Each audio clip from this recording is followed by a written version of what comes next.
You ever have a neighbor who just didn't feel right? I don't mean loud music or someone who parks in your spot. I mean someone who makes the little hairs on the back of your neck stand up. Someone who makes you wonder what's going on inside that apartment next door. Because a few years ago, I learned firsthand how terrifying it can be when the person living 10 feet away from you is completely unhinged. And to this day, I still wake up in the middle of the night thinking about it. Started pretty harmless, or at least it seemed like it. I had just moved into an apartment that a friend of mine owned.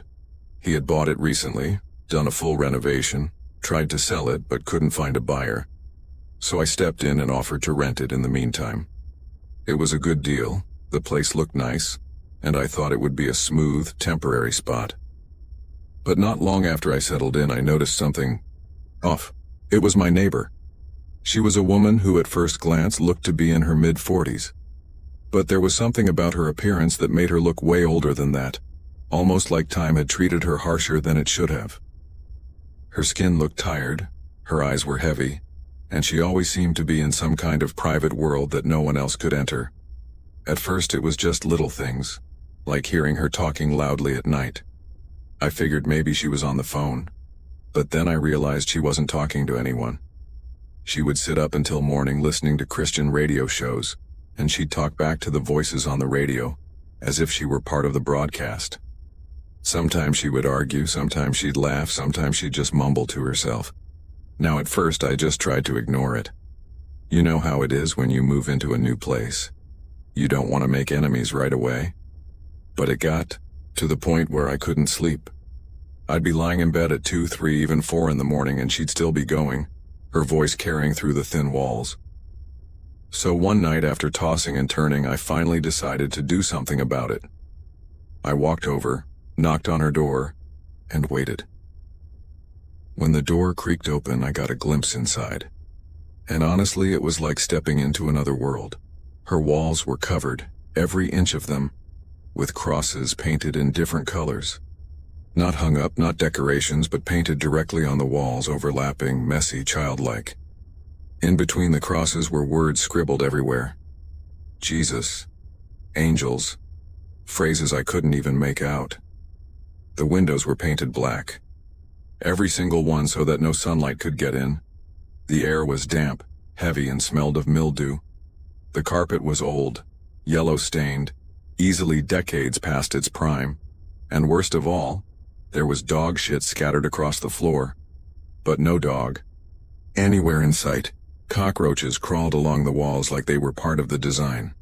I asked her as politely as I could, "Hey, I'm sorry to bother you, but could you please keep it down at night? I can't really sleep." She just looked at me. No words, no reaction, just stared. Then, slowly, she shut the door in my face. And a moment later, she cranked her radio even louder. That was my first real warning sign. The next night, my girlfriend stayed over. I was hoping maybe her company would distract me. Maybe we'd just laugh about the weird neighbor and move on. But sometime around 3 in the morning, I woke up. At first I thought I was just groggy, dreaming maybe. But then I saw it. A shadow. A figure standing right next to the bed. Now normally, when I wake up in the dark, my brain plays tricks on me. I'll see shapes in the corner, I'll think I'm hallucinating. But this wasn't that, because the shadow spoke. "You should lock your door at night," a voice said. My eyes focused, and it wasn't just a shadow. It was her, my neighbor, standing right next to my bed.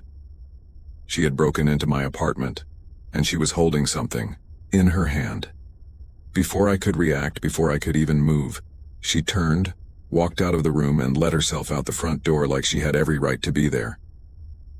I didn't sleep the rest of that night. Neither did my girlfriend. We just lay there, hearts pounding, trying to process what had just happened. The next morning, things got even worse. I woke to the sound of strange noises right outside my bedroom window. I pulled back the curtain, and there she was again. She was standing in the yard talking to herself in some kind of tongue. Gibberish, chanting, muttering like she was possessed. She was holding a plastic bag in her hand, and I swear I could smell it from the second I opened the window. The bag held something dead. It was her dog, or what was left of it. Rotting, bloated, the smell of death rising out of that bag in the summer heat. At that point, I was officially terrified. I didn't know what she was capable of, but I knew she wasn't just a weird neighbor. She was dangerous. So I went upstairs and knocked on another neighbor's door. When he opened up, I could tell from the look on his face that he knew exactly why I was there. He was scared too. I asked him, "What the hell is going on with her?" And he told me his story. One night, he was sitting on the couch watching TV with his kids. He got up to grab a snack from the kitchen, and when he came back, she was standing behind the couch, just silently staring at him. And in her hand, she was holding a power drill. That's when it clicked. That must have been what she was holding the night she stood over my bed. At this point, I was done. I called the cops. When they arrived, I explained everything. The break-ins, the stalking, the dead dog, the threats. And do you know what they told me? They knew her. They knew exactly who she was. Apparently, she had a long history with them. She was schizophrenic, violent, and she hadn't been taking her medication. But here's the thing. They said they couldn't do anything. She owned her apartment. They couldn't enter without her permission. The only way they could act was if they caught her outside. So for the next 2 nights, I barely slept. I sat, awake, listening, waiting, heart racing every time I thought I heard a noise. The only thing keeping me sane was knowing she was addicted to cigarettes. Eventually, she would have to leave to buy more. Sure enough, around 2 in the morning a couple of days later, I heard her door open. I peeked out the window and saw her shuffling across the street toward the 7-Eleven. I called the cops immediately. And within minutes, 3 police cars and a special van pulled up. They grabbed her, restrained her, and loaded her into the van. In less than a minute, she was gone, driven off to some institution, and just like that, it was as if she had never been there at all. But I'll tell you this, even though she disappeared that night, she's never really left my mind.